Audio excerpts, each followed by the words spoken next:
Shalom, selamat hari Sabat kepada semua dan selamat pagi bersama saya di dalam khotbah jam 11 di laman Facebook SDA Manggatal pada hari ini bersama dengan 6 Jun 2020.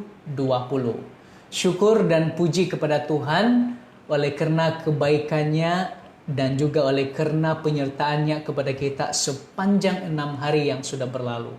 Dan kita memuji nama Tuhan oleh karena Dia sudah memberikan kita kemampuan, kekuatan untuk bersama-sama di dalam bukan saja pada jam 11 ini, tetapi sudah tentu Anda sudah mengikuti siaran langsung daripada pembelajaran sekolah sahabat, daripada channel yang lain, daripada laman Facebook yang lain, dan juga daripada Hope Media, bukan saja di Sabah tetapi di Southeast Asia. Dan saya pasti Anda sudah juga dalam keluarga berdoa bersama, menyanyi bersama. Dan saya juga ingin terus menyatakan supaya memberikan ruang ini supaya Anda bolehlah mengongsikan siaran langsung ini kepada kawan-kawan, dan biar mereka juga ketahui bahwa kita akan bermula sebentar lagi dalam khotbah ini. Jadi saya ingin ucapkan kepada semua viewers yang sedang masuk dan sudah masuk, selamat hari Sabat. Dan saya dapati bukan saja dalam kawasan daerah Manggatal ini yang terdiri daripada 7 buah gereja dalam kawasan ini, tetapi live ini juga menjangkau mereka yang berada di luar Sabah, di luar Malaysia, dan Anda boleh mengikuti satu tajuk khotbah yang saya sudah berikan sebelum ini, yaitu kemarin, yaitu Bawa Aku Kepada Kristus.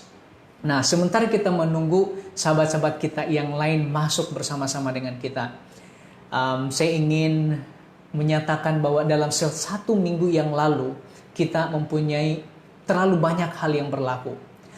Salah satu yang kita lihat adalah protes di Amerika Syarikat, di mana rakyat memprotes oleh karena kematian seorang yang bernama George Floyd, dan mereka memprotes untuk membela ataupun mencari keadilan, di mana keadilan itu adalah untuk semua tanpa mengira warna kulit khususnya. Jadi mereka tidak mau ada racism di dalam sistem pemerintahan negara dan juga dalam masyarakat.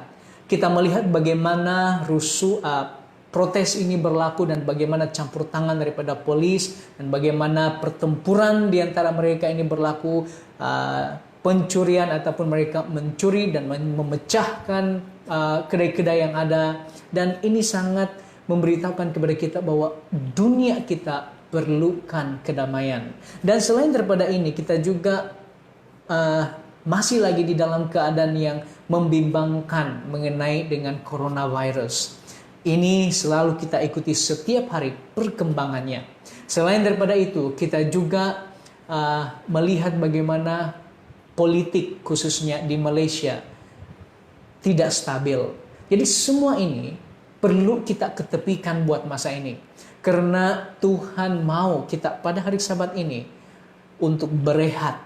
Berehat bukan saja dari segi pekerjaan, tetapi berehat dari segi minda, apa yang kita telah ikuti selama seminggu ini. Dan hanya mengakui bahwa di dalam Tuhan kita memiliki kepastian, kedamaian. Dan di dalam penjagaannya, apapun yang berlaku, kita akan tetap berada atau bersama di dalam Dia, khususnya apabila Dia datang. Dan semua ini menunjukkan bahwa dunia yang kita diami ini memerlukan pemulihan, dan pemulihan itu hanya berlaku apabila Yesus datang. Jadi ini mengarahkan kita kepada kedatangan Yesus yang kedua kali. Jadi selamat pagi dan selamat hari Sabat lagi kepada semua. Teruskan share dan teruskan like. Kita akan menanti sebentar lagi beberapa menit, dan setelah itu kita akan mulakan khotbah kita pada hari ini. Dan pada saat ini saya senang untuk membawa kita menyanyi satu lagu, dan lagu ini tidak asing bagi kita. Mungkin ada yang familiar, ada yang tidak, tetapi bagi saya lagu ini sangat dekat dengan hati saya, sebab kita datang kepada Tuhan pada Sabat ini hanya untuk memuji, bersyukur kepadanya. I just came to praise the Lord. I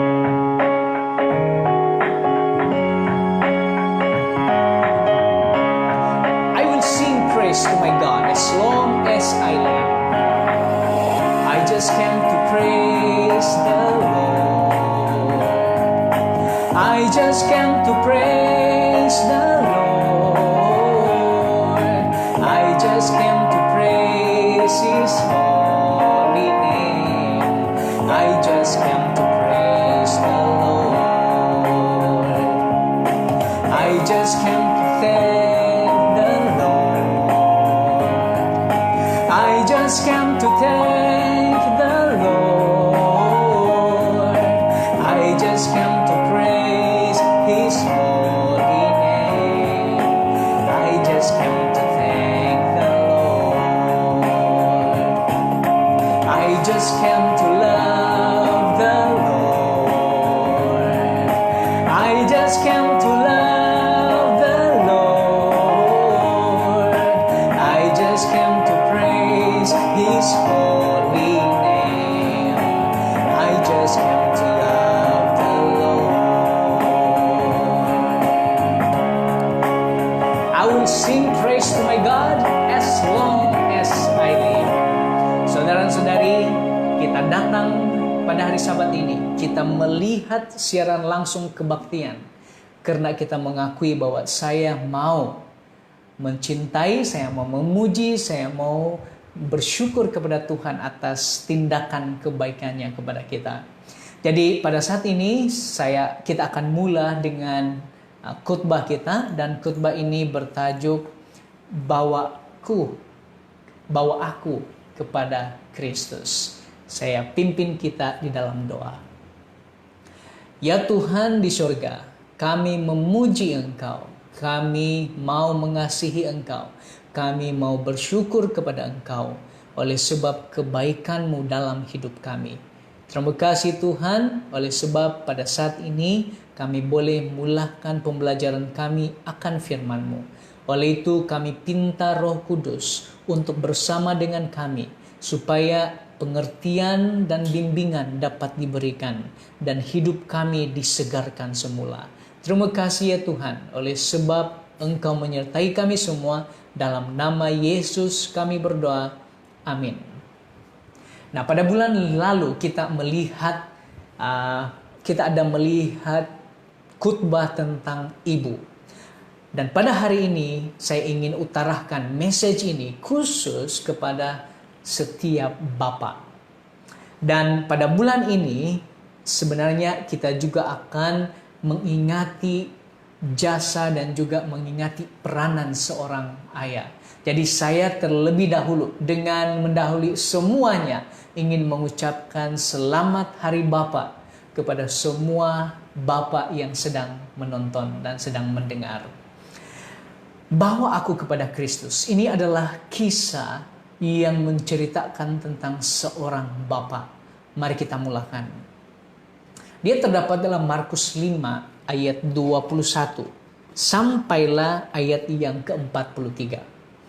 Jadi kita mulakan dengan ayat ini, ayat 21. Sesudah Yesus menyeberang lagi dengan perahu, orang banyak berbondong-bondong datang lalu mengerumuni dia, sedang Yesus atau ia berada di tepi danau. Jadi Yesus baru saja menyeberangi Laut Galilea, menyeberangi Tasik Galilea. Dan sampai saja dia di tepi danau atau di tepi Tasik itu, orang ramai tidak putus-putus datang kepada dia. Ingin mendengar, ingin disembuhkan, ingin diajar, ingin meminta penghiburan. Dan selain di antara semua orang yang datang, orang yang banyak itu, datanglah seorang kepala rumah ibadat yang bernama Yairus. Ketika ia melihat Yesus, tersungkurlah ia di depan kakinya. Saya ingin kita melihat dua ayat ini dengan baik-baik. Yesus selalu melakukan pelayanan. Dia baru saja daripada tanah Gerasa, di mana dia mengusir orang yang kerasukan iblis. Apabila dia kembali ke seberang karena orang-orang di Gerasa tidak menerima dia, bahkan menghalau dia karena ribuan babi sudah masuk ke Tasik dan mati, dan ini menyebabkan Yesus tidak diterima, maka Yesus kembali di seberang. Apabila dia sampai di seberang, orang menantikan dia. Artinya banyak orang yang merindukan perkataan Yesus. Banyak orang yang sakit hendak disembuhkan. Banyak orang yang menanti-nantikan Yesus tiba di tepi danau. Karena sewaktu dia sampai di sana, orang sudah bersedia mengerumuni dia. Nah, dalam semua orang yang banyak ini, maka kita tertumpu kepada satu cerita yang disebut sebagai Yairus. Siapa Yairus? Dalam ayat ini kita lihat bahwa Yairus adalah kepala rumah ibadat. Dan Yairus juga apabila dia melihat Yesus datang, dia kata di sini, ketika ia melihat Yesus, tersungkurlah ia di depan kaki Yesus. Jadi saya ingin bertanya, apakah Anda, kita akan tersungkur di depan kaki Yesus kalau melihat dia? Jenis orang apa yang akan tersungkur? Maksud tersungkur adalah dia jatuh di depan Yesus dengan lututnya dalam posisi yang ingin menyembah. Orang jenis apa? Bapak jenis apa? Individu jenis apa yang apabila melihat Yesus, dia tersungkur atau dia tunduk, dia rebah ke tanah di depan kaki Yesus? Pertanyaan ini sangat penting buat kita.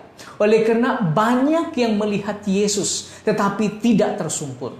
Banyak yang melihat Yesus tetapi lutut itu tidak dapat dibengkokkan untuk menyembah Yesus. Karena masih ada ego, masih ada kesombongan, masih ada sesuatu yang dalam hati yang tidak dapat membengkokkan lutut kita untuk berada dan tersungkur di depan kaki Yesus. Namun Yairus ini dari latar belakangnya, tanggung jawabnya adalah kepala rumah ibadat. Itu tanggung jawabnya. Dia bertugas di sinagog. Dan sinagog adalah sebuah tempat bagi orang-orang Yahudi untuk berdoa dan menyembah. Dan disebut tadi bahwa dia adalah kepala rumah ibadat, ketua. Dan dia juga boleh dipanggil sebagai Jewish Rabbi ataupun guru agama orang Yahudi. Jadi guru orang Yahudi yang mengajarkan tentang hukum-hukum Musa, tentang 5 buku Musa dalam Alkitab. Ini tanggung jawab Yairus atau Jairus. Dan selain daripada itu, dia juga yang menyelaraskan segala acara setiap hari. Dia adalah ketua di sinagog. Dia juga memilih untuk membaca Alkitab khusus pada hari Sabat. Seorang yang akan membaca kitab suci yang datang daripada tulisan nabi-nabi dan juga daripada tulisan Musa, dan akan membahaskan, akan menjelaskan portion ataupun bahagian kitab itu. Jadi inilah Yairus atau Jairus. Dia tanggung jawabnya, latar belakangnya, dia adalah ketua. Bukan saja ketua, kepala, tetapi dia mempunyai tanggung jawab yang besar untuk memastikan ibadah di dalam sinagog itu teratur. Maksud lainnya adalah Yairus mempunyai peranan di mana dia dilihat oleh masyarakat. Dia dilihat khusus oleh orang Yahudi. Dia mempunyai hormat di hadapan ataupun di mata orang-orang Yahudi. Dan dia juga adalah orang-orang yang tergolong di dalam apa yang disebut sebagai Rabbi, Jewish Rabbi. Jadi dia seorang guru mengajar tentang apa yang ditulis oleh oleh Musa, terutama juga tentang hukum, tentang Sabat dan sebagainya. Dan dia dipandang sebagai seorang yang memiliki pengetahuan tentang kitab suci. Inilah Yairus. Namun kita baru saja sebentar tadi mengetahui dalam Markus 5 ayat 22 bahwa Yairus datang, dia melihat Yesus, dia tersungkur. Jadi saya tanyakan tadi kepada kita, orang jenis apa yang tersungkur di depan kaki Yesus? Orang jenis apa? Dan saya kecilkan sedikit. Bapa yang jenis apa yang akan melihat dan akan tersungkur di depan Yesus? Pikirkan tentang Yairus. Dia seorang ketua, dia seorang yang selalu dilihat oleh orang, dia seorang guru, dan sekarang dia harus tersungkur di depan kaki Yesus, di depan orang banyak, tanpa memikirkan siapa dia, dan melihat bahwa Yesus itu hanyalah orang biasa yang datang daripada Nazaret, orang yang tidak terpelajar daripada kelas-kelas rabai, seorang yang hanyalah anak kepada tukang kayu. Sekarang seorang yang disebut ketua atau guru Yahudi tersungkur di depannya dan meminta sesuatu. Satu lagi tentang Yairus adalah dia seorang bapak. Jangan pernah lupa ini. Yairus mempunyai tanggung jawab yang besar dari sudut kerohanian Yahudi. Namun di belakang tanggung jawab ini tersembunyi satu peranan yang tidak akan dapat dibuka, yaitu seorang bapak. Mungkin kamu bertanya, mungkin ada yang bertanya mengapa hari ini saya tidak menggunakan quote. Mungkin ada di antara kamu yang perasan dan tanya, dan mungkin ada yang tidak kisah. Namun saya sengaja karena saya mau sampaikan message ini. Saya adalah seperti Yairus, mempunyai peranan untuk mengatur kegiatan rohani dan juga keteraturan dalam gereja dan jemaat. Tetapi semua yang dilihat oleh orang ini, oleh masyarakat, oleh anggota gereja, semua yang dilihat oleh sesiapapun tentang saya sebagai seorang pelayan Tuhan. Di sebalik ini, saya seperti Yairus, yaitu saya adalah seorang bapak. Seorang bapak kepada 2 anak laki-laki, dan seorang suami kepada seorang wanita, seorang ibu. Saya ingin berbicara khusus kepada setiap bapak. Apapun profession Anda, apapun pekerjaan Anda, apapun kedudukan Anda, apapun yang Anda sudah lakukan demi untuk menampung kehidupan keluarga, apapun yang sudah Anda pilih untuk menjadi pekerjaan, selalu ingat bahwa kita ini yang sudah berkeluarga dan mempunyai anak-anak, kita adalah seorang bapak. Kita tidak pernah lari daripada tanggung jawab ini. Jadi saya mau tanya sekali lagi, bapak yang jenis apa yang akan tersungkur? Pertama, yang akan melihat dan tersungkur di depan kaki Yesus. Apa jenis bapak ini? Jadi kita mau melihat apa jenis Yairus, yang dimana dia dilihat, dipandang tinggi, dihormat oleh masyarakat. Sekarang dia harus sujud, tunduk kepada Yesus yang dikenali daripada Nazaret, yang mereka tahu satu perkampungan yang tidak ada satupun yang baik bagi mereka keluar daripada sana. Untuk melihat apa jenis bapak, apa jenis Yairus, kita perlu habiskan cerita ini. Jadi saya mau supaya kita stay at home. Stay dengan laman ini, dengan page ini, sampai selesai khotbah ini. Markus 23 seterusnya menceritakan apa yang telah diminta oleh Yairus. Dan memohon dengan sangat kepadanya, "Anakku perempuan sedang sakit, hampir mati. Datanglah kiranya dan letakkanlah tanganmu atasnya, supaya ia selamat dan tetap hidup. Saudara dan saudari, sahabat-sahabat semua, wahai bapak-bapak, Yairus tidak meminta untuk penjelasan tentang kitab suci. Yairus tidak berdebat dengan Yesus tentang apa yang dia tahu dalam hukum Musa.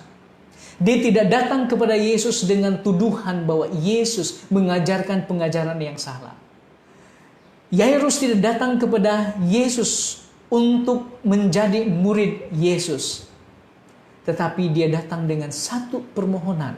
Dan permohonan ini berkait rapat tentang keluarganya. Jelas dikatakan, anakku, dia memohon dengan sungguh-sungguh, dengan rayuan. Anakku perempuan sedang sakit, hampir mati. Datanglah kiranya dan letakkanlah tanganmu atasnya, supaya dia selamat dan tetap hidup. Yang diminta oleh bapak ini adalah kesembuhan anak perempuannya yang hampir mati. Yang seolah-olah telur di hujung tanduk. Bila-bila nafas hidupnya akan mati, akan hilang. Dan bahkan dia mengatakan kepada Yesus, letakkanlah tanganmu ke atasnya. Karena selama ini yang dia dengar dan mungkin yang dia lihat, Yesus selalu menyentuh, Yesus selalu meletakkan tangannya untuk menyembuhkan seseorang. Di mana sentuhan Yesus ini berkuasa untuk menyembuhkan. Itulah sebabnya dia mau supaya Yesus datang dan letakkan tangannya ke atas perempuan ini. Inilah kerinduan seorang bapak. Dia tidak minta untuk dirinya, tetapi dia minta supaya, dia berusaha supaya anak perempuannya yang sedang sakit itu akan sembuh. Nah, Alkitab tidak menceritakan apakah Yairus sudah bermati-matian untuk mencari dokter-dokter yang lain, pengubat-pengubat yang lain, supaya anak ini sembuh. Tetapi sebagai seorang bapa yang prihatin dan yang mengasihi anaknya, saya pasti bahwa dia sudah menghabiskan semua yang dia tahu dan menggunakan sumber yang dia ada untuk kesembuhan anak perempuannya ini. Jadi permohonan ini dia sampaikan kepada Yesus. Dan ada dua perkara dalam permohonannya. Dia ada masalah. Dia ada krisis di depan mata dia dalam keluarganya sendiri. Di mana krisis ini adalah anakku perempuan sedang sakit dan hampir mati, dia kata. Inilah masalahnya. Anakku perempuan sedang sakit, hampir mati. Dia tidak tahu lagi apa yang harus dia buat. Dia sudah coba semuanya. Dia sudah menggunakan sumber yang dia boleh gunakan. Dan sekarang kita boleh panggil dia sekarang desperate. Dia benar-benar ingin mencari sesuatu demi anak perempuannya ini supaya dia sembuh. Inilah krisis. Apa solusinya? Apa penyelesaiannya? Penyelesaiannya ialah dia nyatakan sendiri.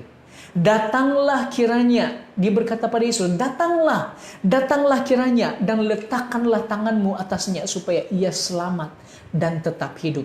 Di dalam permohonannya ini ada masalah yang dia nyatakan, ada krisis yang berlaku, dan krisis ini melibatkan kehidupan, melibatkan hidup dan mati.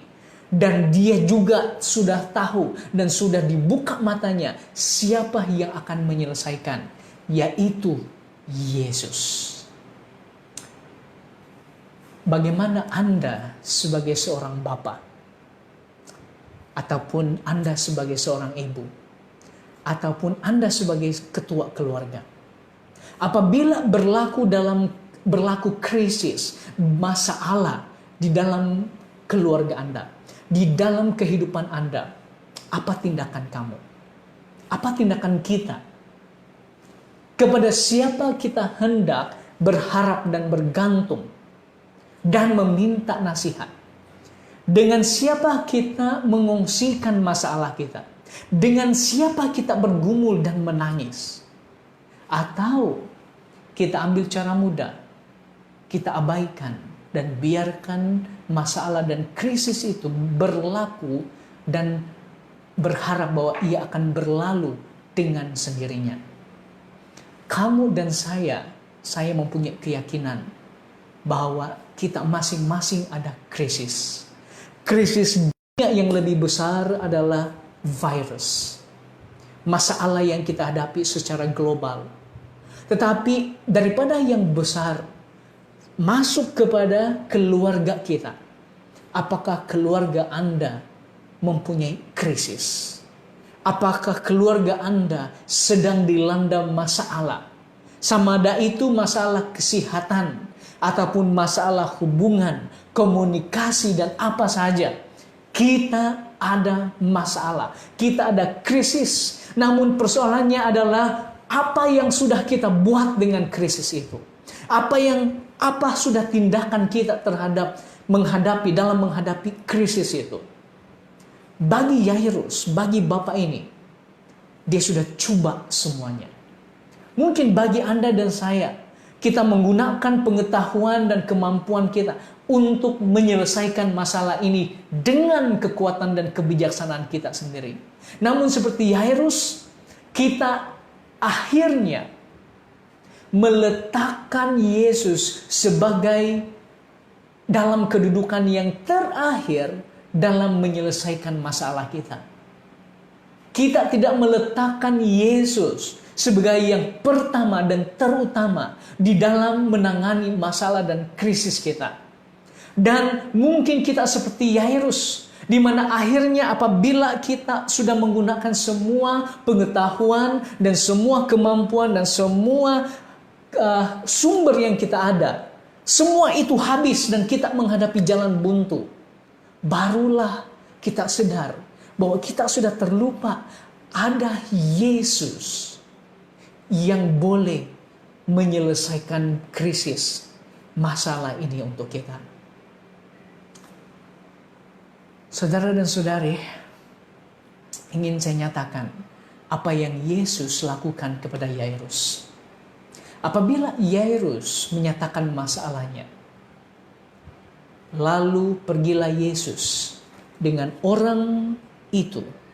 Orang banyak berbondong-bondong mengikuti dia dan berdesakan di dekatnya. Yesus mengambil keputusan untuk pergi bersama dengan Yairus setelah Yairus mengemukakan permohonannya yang sungguh-sungguh. Yesus mengambil keputusan untuk pergi ke rumah Yairus. Saudara dan saudari, saya ingin gambarkan bahwa tidak ada yang lebih menggembirakan Yairus selain daripada mengetahui dan melihat bahwa Yesus telah memutuskan untuk pergi ke rumahnya bersama dengan dia dan mau menyembuhkan anak perempuannya yang sakit. Fikirkan, tidakkah Yesus mendengar dan melihat krisis dan masalah kita? Terutama masalah keluarga kita. Masalah kita sebagai bapa menghadapi masalah-masalah dalam keluarga. Tidakkah kita melihat bagaimana Yesus prihatin terhadap permohonan yang sungguh-sungguh yang datang daripada seorang yang tersungkur, yang sanggup mengenepikan siapa dia, mengenepikan kedudukannya, mengenepikan hormatnya di depan masyarakat, dan sanggup tunduk tersungkur di depan kaki Yesus hanya karena memohon. Permohonan yang Yesus dengar adalah permohonan yang telah mengenepikan segala keegoan, segala sifat memusatkan diri, sifat yang memfokuskan kepada diri sendiri, sifat yang mengangkat diri sendiri. Apabila kita boleh mengenepikan siapa kita dan memohon kepada Yesus, orang jenis seperti inilah, Bapa seperti inilah yang sanggup tersungkur di depan kaki Yesus dan dilihat oleh semua orang bahwa dia benar-benar memohon pertolongan daripada Yesus. Saudara dan saudari, tidak ada kegembiraan yang lebih besar yang boleh kita terima selain daripada mengetahui bahwa Yesus peduli dan Dia sanggup menyembuhkan krisis dan masalah keluarga kita. Jangan pernah sekali-kali berpikir bahwa apabila kita memohon dengan sungguh-sungguh kepada Yesus, Yesus tidak akan pergi, tidak akan datang dan membantu kita. Cerita Yairus adalah salah satu daripada cerita Yesus sangat peduli tentang hal kekeluargaan. Dia sangat peduli dengan seorang bapa yang sudah mengenepikan semuanya dan tersungkur di depannya untuk meminta kesembuhan daripada seorang anak kepada seorang anaknya. Oleh itu, kesimpulan ringkas kecil di sini adalah sebagai seorang bapa, Yairus mencari dan datang kepada Yesus. Bapak-bapak semua, datanglah, carilah, putuskan untuk mencari dan datang kepada Yesus. Perhatikan ini. Saya ingin sampaikan message ini kepada semua bapak. Carilah dan datanglah kepada Yesus. Bukan sahaja sekali seminggu, bukan sahaja kadangkala, tetapi datanglah kepada Kristus siang dan malam. Setiap saat Bapa harus membuka matanya supaya dia melihat di mana Yesus. Sama ada Yesus itu di luar rumah tangganya atau Yesus itu sudah dia jemput masuk dalam rumah tangganya. Kedua, Yairus sebagai bapa, dia tersungkur di depan kaki Yesus. Saya ingin tekankan sekali lagi. Bapak yang jenis apa yang akan sanggup tersungkur di depan kaki Yesus?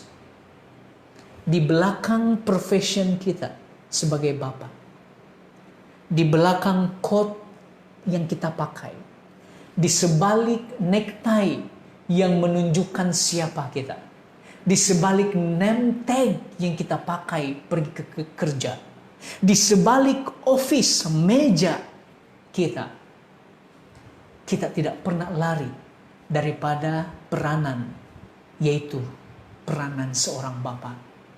Selagi kita belum mengakui bahwa kita adalah bapa yang biasa, kita adalah bapa yang tidak mampu melakukan apa-apa tanpa Tuhan, tanpa Yesus. Kita hanya menampilkan sesuatu kepada masyarakat melalui profession kita. Apabila kita ditanya tentang identity, kita selalu mengutarakan pekerjaan dan profesionalisme kita.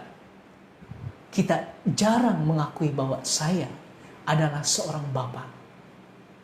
Ingat, dalam keluarga, profession kita hanya pendukung kepada nafkah kehidupan keluarga. Namun itu tidak akan pernah mengganti peranan kita sebagai seorang bapa yang perlunya tersungkur di depan kaki Yesus setiap hari memohon pimpinan supaya kita akan mendapat kesembuhan apabila krisis dan masalah berlaku dalam kehidupan kita.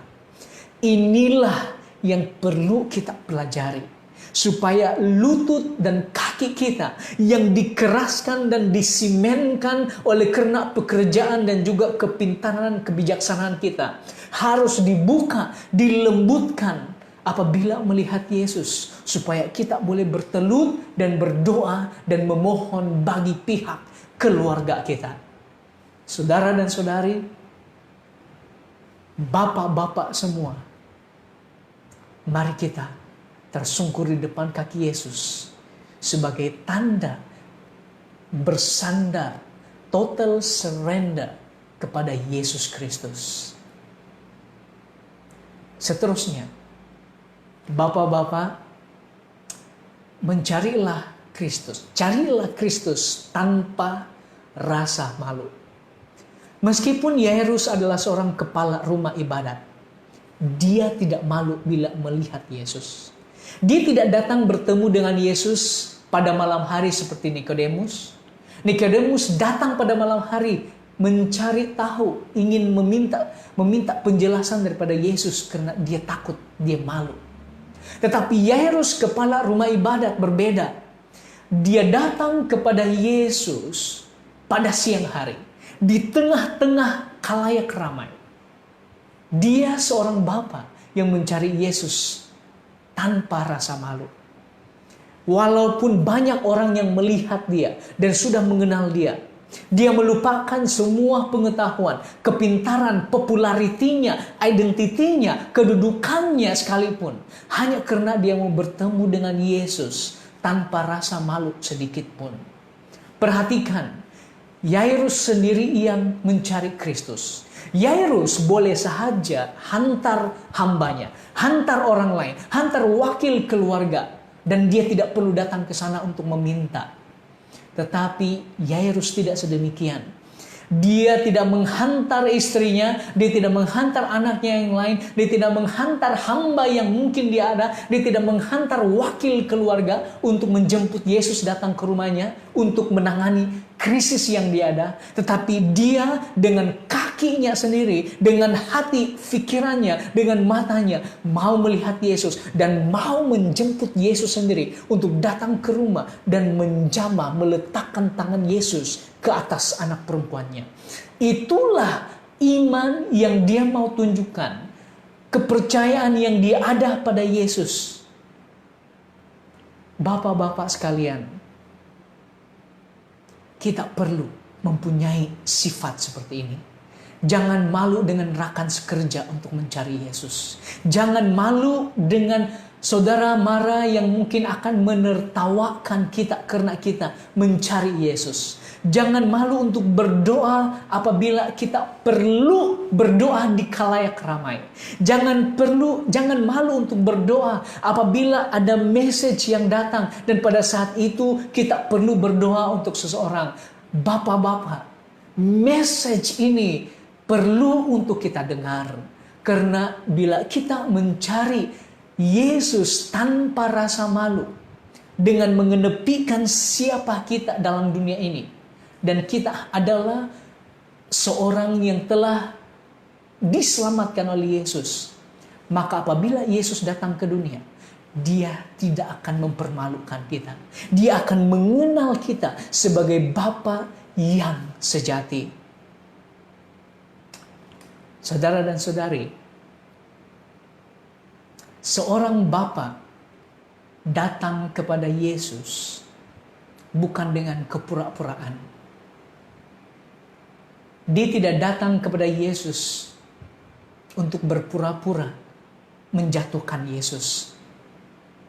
Dia datang kepada Yesus dengan kelemahan, dengan kesadaran bahwa sekarang dia tidak mampu. Hanya apabila kita sebagai bapak-bapak dan sebagai seorang yang percaya pada Yesus merasakan bahwa saya tidak berdaya, tidak ada satu pun dalam kehidupan yang saya miliki yang mampu mengatasi dan menyelesaikan krisis saya, pada saat itulah kita akan datang kepada Yesus. Dan oleh karena Yairus datang kepada Yesus, ini adalah kasih dia kepada seorang anak. Inilah kasih Yairus untuk berusaha membuat anaknya akan sehat kembali. Kamu dan saya sebagai bapak mempunyai kesibukan setiap hari. Sudah tentu profession yang kita ada, pekerjaan yang kita ada, sama ada di ladang, di office, outstation, dalam pejabat dan sebagainya. Kita ada kesibukan. Dan dalam kesibukan ini seringkali kita keluar awal pagi dan kembali pada waktu hari mulai gelap. Istri dan anak-anak kita melihat kita setiap hari.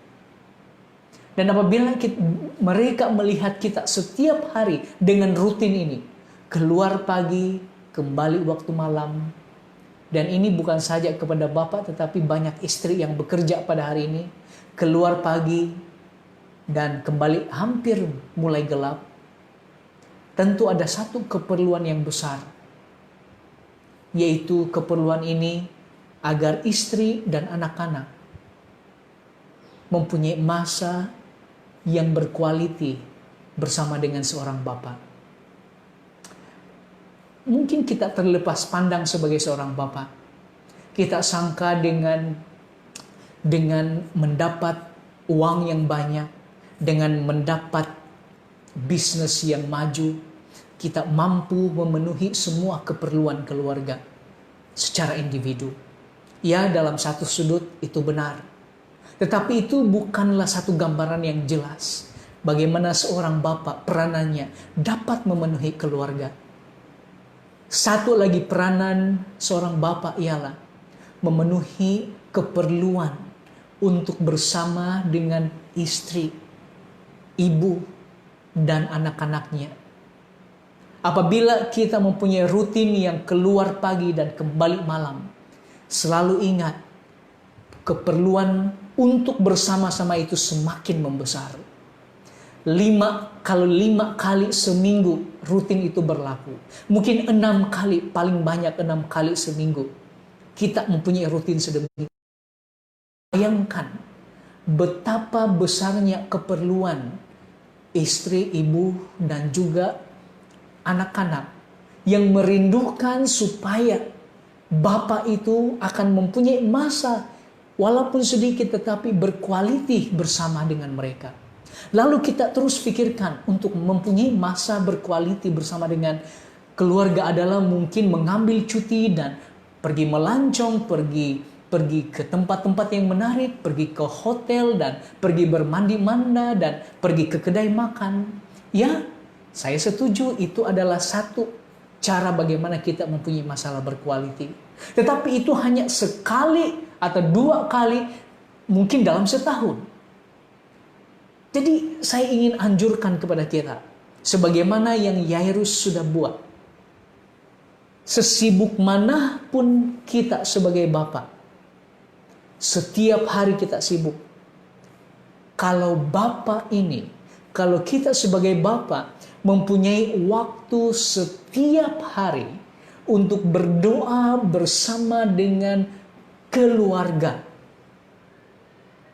Saya ingin ulang. Sesibuk manapun seorang bapak setiap hari, tidak kisahlah dia pergi awal pagi dan pulang hampir malam, sesibuk manapun dia, tetapi kalau dia mempunyai waktu setiap hari bersama dengan keluarga, bersama dengan istri, dengan anak-anak, setiap hari berdoa, hanya berdoa bersama dengan mereka. Dan di dalam doa itu memohon supaya Yesus datang ke rumah. Memohon supaya Yesus dijemput ke dalam rumah. Maka itu adalah waktu yang paling berharga. Menjemput Yesus, kasih Yesus akan hadir di dalam rumah tangga untuk tinggal bersama dengan keluarga. Maka masa berdoa itu adalah masa yang perlu kita hargai di tengah-tengah kesibukan dalam sepanjang seminggu. Kalau kita tidak memiliki masa berdoa setiap hari bersama dengan keluarga sebagai bapak dan keluarga, kita kehilangan masa yang berkualiti bersama dengan mereka. Setiap hari apabila ini dilakukan dan dijalankan oleh seorang bapak, memanggil istri, memanggil anak-anak karena dia hendak jalan dan dia mau berdoa untuk keluarga itu pada hari itu. Masa yang berkualiti ini tidak pernah sia-sia, tidak pernah menjadi rugi setiap hari karena ia adalah masa berkualiti yang paling diingati oleh anak-anak. Saudara dan saudari, jemput bapak-bapak, jemput Yesus datang ke dalam rumah. Namun dalam cerita ini ada sesuatu yang berlaku. Yairus sangat gembira karena Yesus sudah mau datang ke rumahnya. Namun dalam masa yang sama, Yairus melihat bahwa Yesus berhenti. Karena dalam cerita ini, kita tahu bahwa ada seorang yang perempuan yang sudah mengalami kesakitan selama 12 tahun pendarahan, telah menyentuh Yesus dan dia disembuhkan. Dan Yesus sengaja berhenti. Dan bayangkan Yairus yang anaknya masih sedang mau mati dan nyawa-nyawa ikan dalam memerlukan kesembuhan segera. Tidak sabar-sabar untuk mau supaya Yesus sampai ke rumah. Yesus sampai ke rumah. Namun Yesus berhenti dan bertanya dan mengatakan, siapa yang sentuh aku? Tambahan lagi, Yesus berbual dengan perempuan yang sudah disembuhkan ini. Apa mungkin yang sedang bermain dalam pikiran Yairus? Anaknya di rumah sedang hampir mati dan perlukan bantuan dan kesembuhan segera. Dan dalam masa yang sama Yesus seolah-olah memperlambatkan perjalanan itu dengan sengaja. Dan di sini barulah terserulah, barulah kelihatan penyerahan sebenar Yairus kepada Yesus Kristus. Ternyata Yairus sabar dan bersungguh-sungguh untuk menjemput Yesus ke rumahnya. Bapak-bapak, mungkin kita ada berdoa, mungkin kita ada berserah, mungkin kita ada tersungkur di depan kaki Yesus, tapi kita tidak sabar. Kita tidak sungguh-sungguh menjemput Yesus. Apabila kita meminta Yesus mengatasi krisis kita, kita tidak sabar-sabar supaya Yesus dengan cepat seperti mie Maggi cepat dimasak, sedap dimakan. Seperti itu 2 menit agar Yesus akan menyelesaikan masalah kita. Dalam cerita ini Yairus mengalami satu lagi ujian. Bagi saya lihat ini sebagai satu ujian. Karena anaknya mau mati. Tetapi Yesus seolah-olah sengaja memperlambatkan perjalanannya. Dia berhenti mencari siapa yang menyentuh jubahnya. Dan berbual dengan perempuan ini, tidak tahu berapa lama dia harus berbual. Namun dalam cerita ini, itulah di tengah-tengah cerita ini. Disinilah Yairus sebenarnya dia sabar. Tidak ada perkataan Yairus yang memotong dan menyatakan pada Yesus, Yesus cepat segera pergi ke rumah. Anak saya mau mati. Tolong cepat tinggalkan perempuan ini, dia sudah sembuh. Mari kita bergerak cepat sedikit. Tidak ada perkataan Yairus seperti itu. Dia hanya bersama dengan Yesus, dia melihat apa yang berlaku dan dia tunggu pergerakan Yesus. Malang sungguh. Ketika Yesus masih berbicara, datanglah orang dari keluarga kepala rumah ibadat itu dan berkata, anakmu sudah mati, apa perlunya lagi engkau menyusah-nyusahkan guru? Masalah itu semakin besar. The problem is getting bigger. Masalah itu lebih besar sekarang. Tadinya sakit, sekarang anaknya sudah meninggal. Dan seorang yang membawa laporan itu, membawa berita itu menyatakan di depan Yesus dan juga di depan Yairus, mengatakan anakmu sudah mati. Tidak perlu lagi susahkan guru ini datang ke rumah untuk menyembuhkan. Tidak perlu, karena sudah mati. Dan pernyataan ini memberikan kita pengetahuan atau menyatakan pada kita bahwa orang yang menyampaikan berita ini tidak tahu apa yang Yesus boleh lakukan. Mereka hanya tahu Yesus menyembuhkan. Namun mereka tidak tahu apa yang Yesus boleh lakukan kepada seorang yang sudah mati. Nah, kalau kita melihat ini dari sudut secara natural, secara semula jadi, mana bapak yang tidak akan menangis apabila mendengar berita tentang kematian anaknya? Mana bapak yang tidak merasa sangat berduka dan kecewa karena dia sudah menemukan penyelesaian obat itu, tetapi dia tidak sempat untuk membawa obat itu untuk diberikan kepada anaknya. Dalam kata lain, dia sudah menemukan Yesus, tetapi dia tidak sempat untuk membawa Yesus dalam rencananya untuk tepat dan sampai pada masanya agar anak perempuannya ini akan disembuhkan. Bapak mana yang tidak akan menangis dan tidak akan merasa sedih dan sangat berduka? Yairus sudah tentu menyoal apakah masih ada harapan bagi anak perempuannya ini. di dalam persoalannya, di dalam pertimbangannya sama ada terus mau menjemput Yesus datang bersama dengan dia atau tidak. Yesus datang dan menghibur. Tetapi dalam Yesusnya, Yesus tidak menghiraukan perkataan mereka. Dan berkata kepada Yairus, jangan takut, percaya saja. Puji Tuhan, haleluya.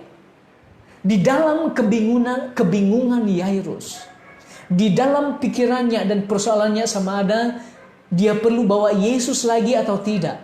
Di dalam pertimbangannya untuk coba melihat keadaan itu. Bahwa dia sudah temukan Yesus tapi dia tidak sempat bawa Yesus sebelum anaknya mati. Dalam semua kebingungan itu, Yesus bersuara untuk memberikan kepastian dan penghiburan kepada dia dengan mengatakan, jangan takut, percaya sahaja. Bapak-bapak, berapa banyak di antara kita yang sedang bingung pada hari ini? Berapa banyak di antara kita yang terombang-ambing oleh karena masalah dan krisis yang berlaku dalam keluarga kita? Ingat, sebagaimana Yesus katakan kepada Yairus, jangan takut, percaya sahaja. Yesus tidak akan biarkan kita sebagai Bapa terombang-ambing dalam ketakutan akan masa depan keluarga kita. Bapak-bapak, jangan takut. Teruskan percaya kepada Yesus Kristus karena Dia sudah tahu apa yang ada di sebalik selekoh itu. Karena Yesus sudah berada di keesokan hari di mana kita masih ada pada hari ini. Saya ulang kembali. Bapak-bapak, jangan takut, percaya saja oleh karena Yesus sudah berada di seleko yang kita tidak lihat. Dan Yesus juga sudah berada di hari esok di mana kita masih berada di hari ini. Kalau kita tahu bahwa Yesus melihat sesuatu yang kita tidak lihat, maka percaya saja. Inilah kegembiraan dan penghiburan yang Yairus terima daripada Yesus sendiri. Di sini, Yairus tidak memberi peluang kepada keraguan. Apabila ada seorang yang dari rumah datang kepada Yairus dan memberitakan berita kematian tentang anaknya, Yairus tidak buka mulut. Dia tidak terus mengatakan tuduhan bahwa Yesus lambat dan ada penyesalan, kata-kata penyesalan karena keterlambatan Kristus. Tetapi dia terus memilih untuk berdiam diri dan menantikan kata-kata penghiburan yang datang daripada Kristus. Dan dia tidak memberikan peluang keraguan untuk bertapak dalam hatinya. Dan dengan itu Yesus mengatakan dan menguatkan lagi kepercayaannya. Jangan takut, percaya sahaja. Apabila Bapa berserah, memilih untuk berserah kepada Kristus, berbahagialah karena kata-kata Kristus akan menjadi penghiburan dan kekuatan setiap Bapa. Kita akhiri cerita ini. Lalu Yesus tidak memperbolehkan seorang sampai di sana, sampai di rumah. Lalu Yesus tidak memperbolehkan seorang pun ikut serta. Kecuali Petrus, Yakobus, Yohanes, saudara Yakobus. Saya tidak pasti kenapa Yesus tidak mengizinkan semua orang. Tetapi yang kita tahu ada beberapa nama yang Yesus izinkan bersama dengan dia di ruang di mana anak perempuan Yairus itu mati. Mereka tiba di rumah kepala rumah ibadat dan di sana dia melihat bahwa orang-orang sedang bising, sedang ribut, menangis dan meratap dan dengan suara nyaring mereka menyatakan kepada umum bahwa anak itu sudah mati. Sesudah itu Yesus masuk ke rumah. Yesus berkata kepada semua orang, kenapa kamu bising? Kenapa kamu menangis? Anak ini tidak mati, tetapi dia tidur. Ini mengingatkan kita kepada Lazarus.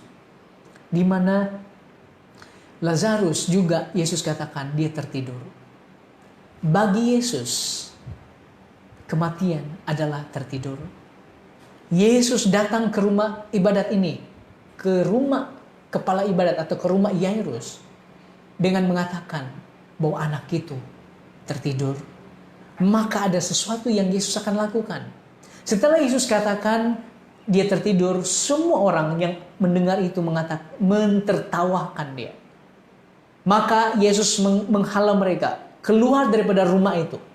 Dan dia bawa ayah Yairus, dan dia bawa ibu itu, dan masuk bersama-sama dengan dia di dalam rumah ini.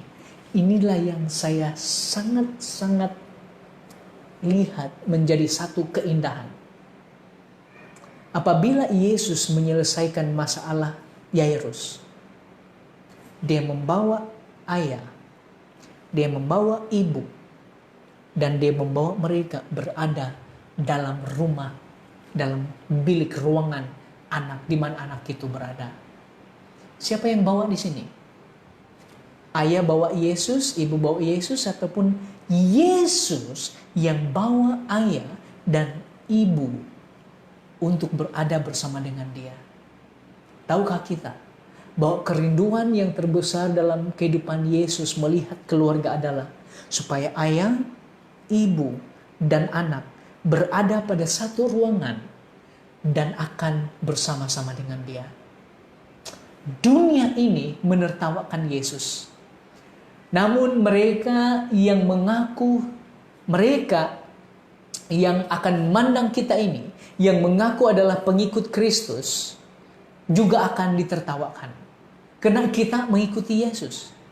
Karena mengikuti Yesus bagi dunia adalah satu kebodohan. Dan dalam case ini, Yesus benar-benar mengambil serius. Dan sebagaimana dia telah serius kepada keluarga Yairus, dia juga mengambil peduli tentang kita yang telah ditertawakan karena percaya kepada Yesus. Bahkan Yesus sampai masuk ke dalam kamar atau rumah dan juga bilik di mana anak itu ada. Apa yang sebenarnya kita perhatikan tentang Yesus dalam perkara ini? Yesus boleh masuk ke tempat di mana yang paling sukar dan paling hitam dalam krisis dan masalah keluarga kita. Saya ingin ulang ini. Yesus boleh masuk ke dalam masalah dan krisis yang paling hitam yang sedang kita hadapi kalau kita jemput dia dan bawa dia masuk ke dalam kehidupan kita. Dia boleh hadir, dan apabila dia hadir, sebagaimana dia hadir dalam kamar anak perempuan Yairus, di mana mereka berhadapan dengan krisis hitam, yaitu kematian yang tidak boleh diselesaikan oleh mana-mana individu, mana-mana manusia dalam dunia, kecuali ilahi. Yesus hadir di sana. Bagi seorang ayah yang bergumul karena keluarganya, bukan saja tentang kehilangan orang yang tersayang, tetapi semua masalah yang dihadapi, ingatlah bahwa Yesus akan masuk ke rumah tanggamu dan boleh dan berkuasa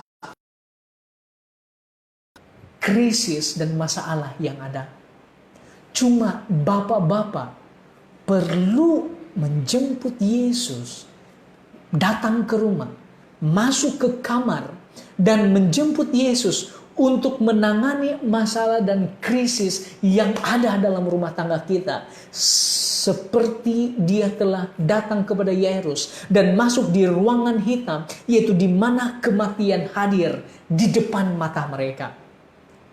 Bapak-bapak, dengarkan ini, bahwa apabila kita datang dan menjemput Yesus, Yesus akan membawa saya sebagai bapa dan wanita sebagai ibu dan anak untuk disatukan.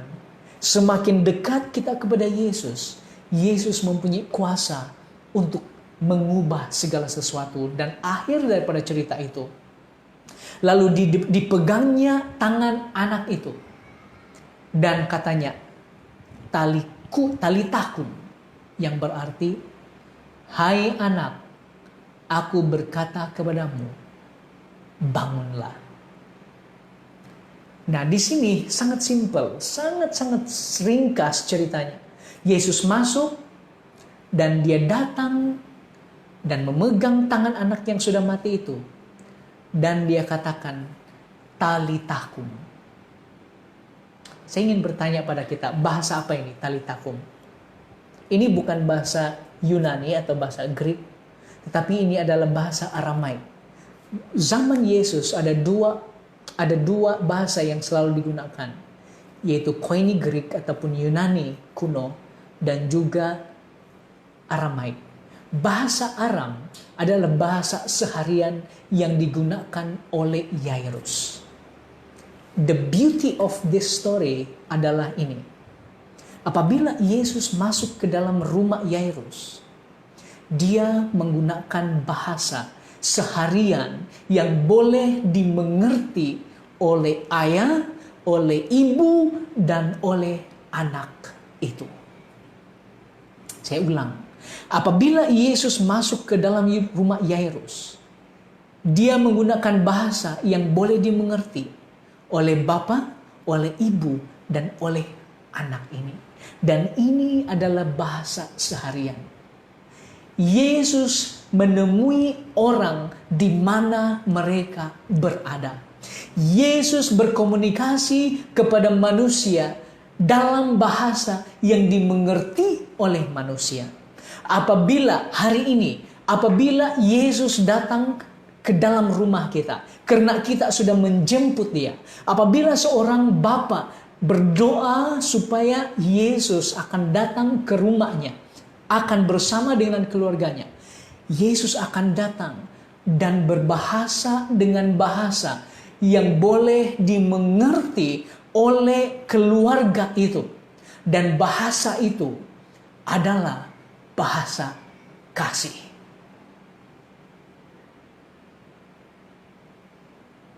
Bahasa itu adalah bahasa kasih.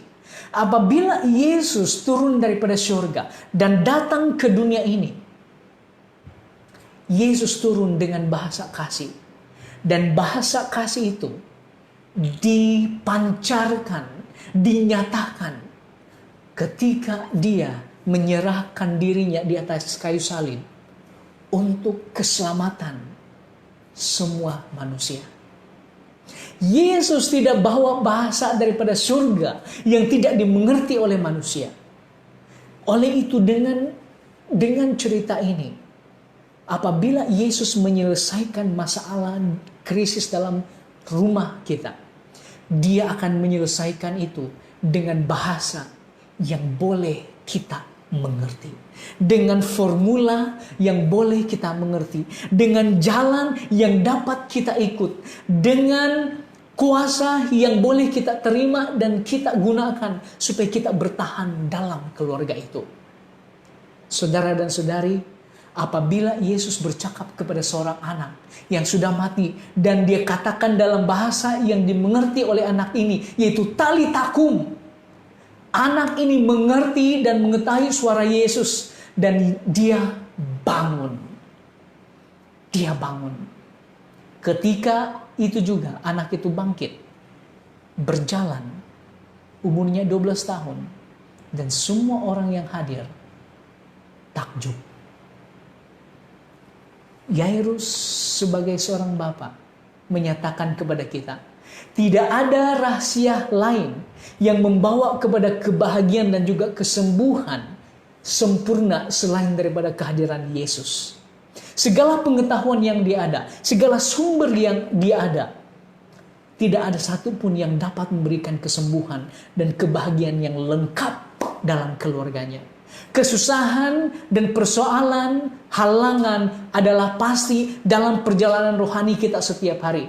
Tetapi untuk tetap dan berpaut kepadanya, sekalipun maut akan datang, sekalipun pencobaan akan coba menghancurkan kepercayaan kita, berpautlah kepada Yesus. Karena di sebalik keperitan hidup, di sebalik krisis, di sebalik masalah, di sebalik hujan dan awan hitam, pelangi akan muncul.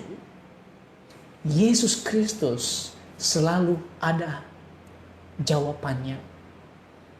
Oleh itu bapak-bapak yang menderita hari ini karena masalah dalaman rumah tangga, bapak-bapak yang menderita karena kehilangan mata pencarian, bapak-bapak yang kehilangan kebahagiaan keluarga, bapak-bapak yang mempunyai masalah perhubungan dengan ahli-ahli keluarga, Datanglah pada Yesus, tersungkurlah kepadanya, dan minta daripada Yesus kuasa untuk menyelesaikan.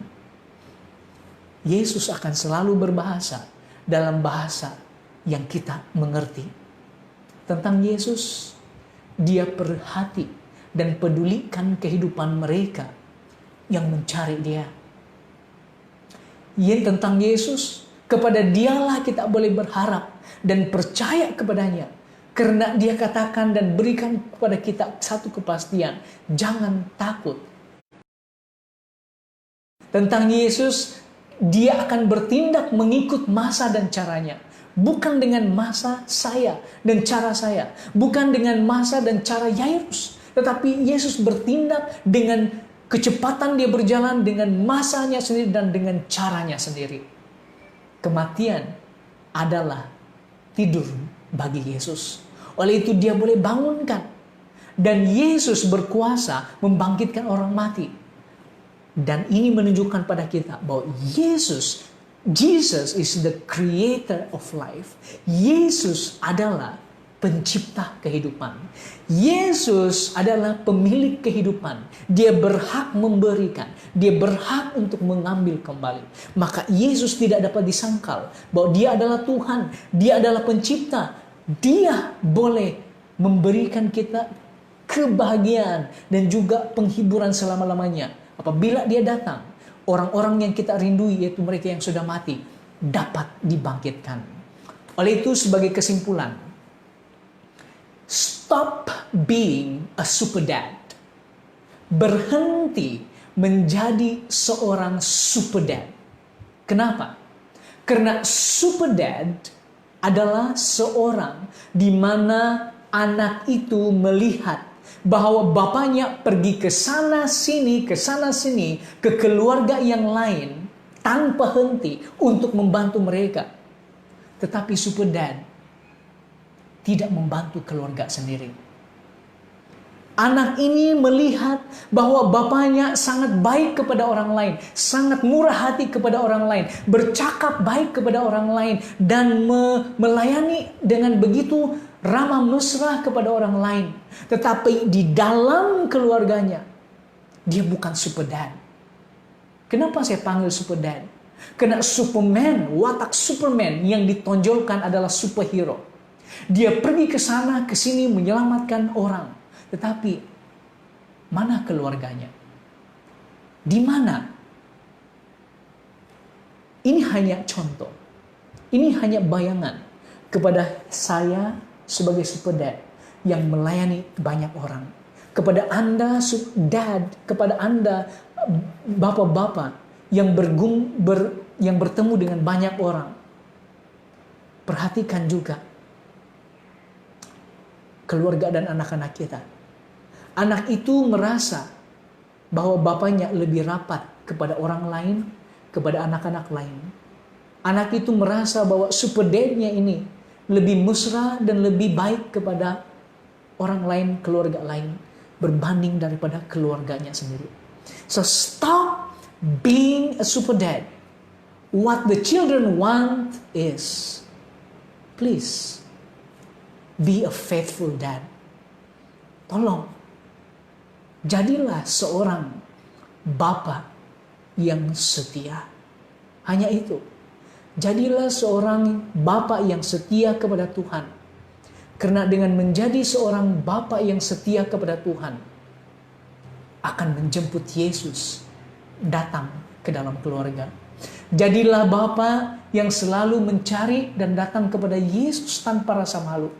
Jadilah seorang bapa yang setia membawa seisi rumah tangga kepada Kristus tanpa rasa jemu, tanpa rasa bosan.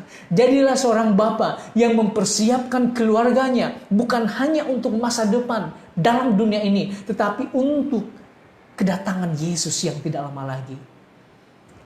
Bapa yang terhebat adalah bapa yang beriman. The world's greatest dad is a faithful dad. Is a dad who have faith in Jesus Christ. Seorang bapa yang mempunyai iman dalam Yesus. Panggilan untuk semua bapak ialah, Bapak, dapatkah kamu mendengar rayuan, teriakan, permohonan daripada anak-anak dan istri kamu untuk membawa mereka kepada Kristus setiap hari? Dapatkah kamu dengar? Sebagaimana Yairus telah membawa seisi keluarganya untuk bertemu dengan Yesus di rumahnya, demikian juga kita sebagai Bapa setiap hari harus melakukan hal yang sama. Yairus menghadapi krisis yang besar,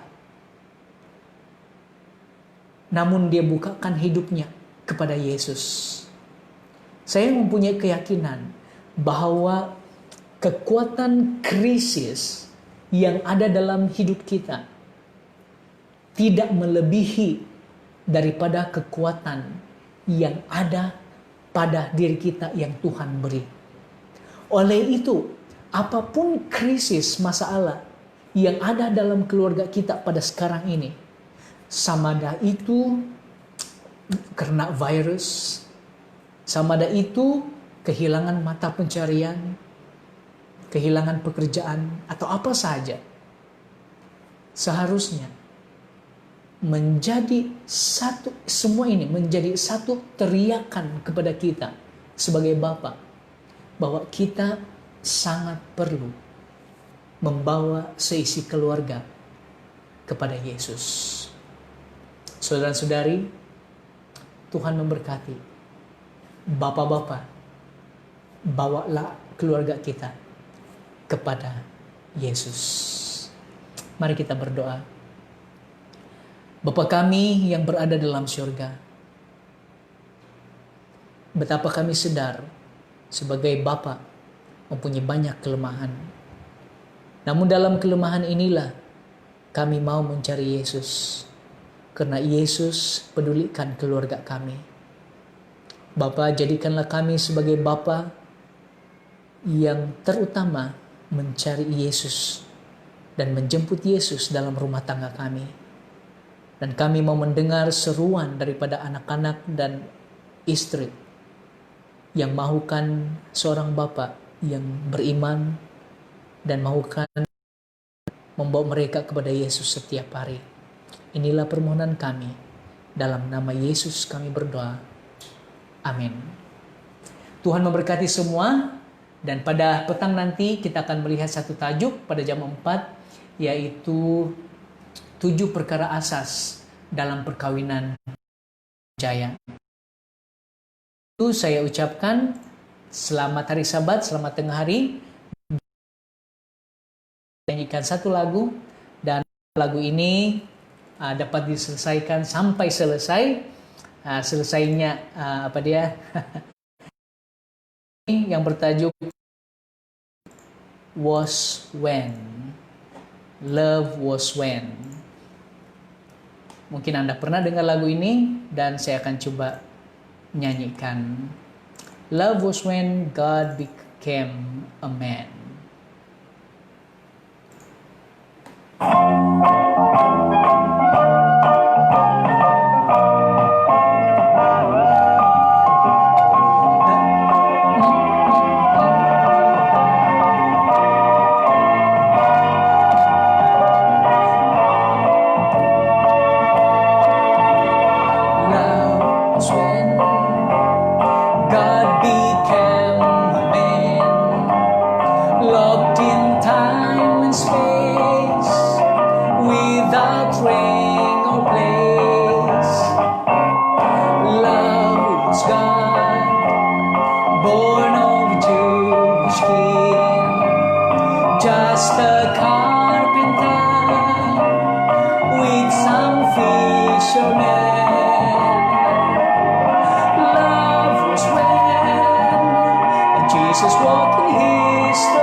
was God, dying for my sin, and so trapped was I, my whole world carried.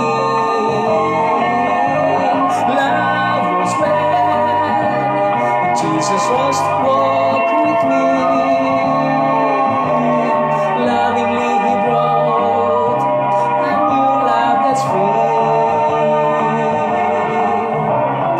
Love was God, only He would try to